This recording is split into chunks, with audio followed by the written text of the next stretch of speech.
Early morning here in Medjugorje. It's 8:15 and I'd like to take you on a little tour here in Medjugorje. The Croatian Mass has finished.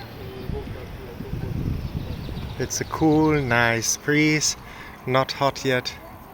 Let's say hello to Our Lady. No, isn't she beautiful like always?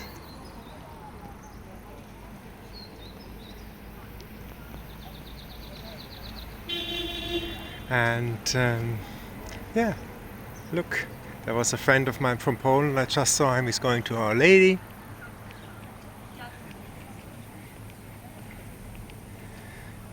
This is my favorite time of the day, early morning when it's cool and you can walk. Perfect temperature.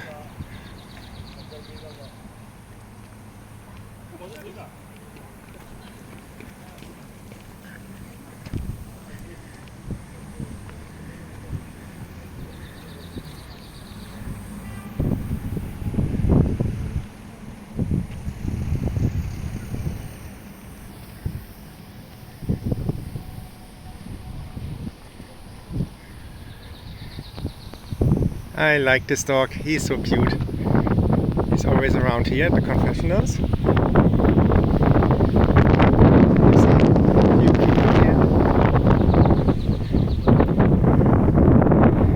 And we have the wind, which is a cool breeze, which is very, very nice as well. Cooling down, natural AC.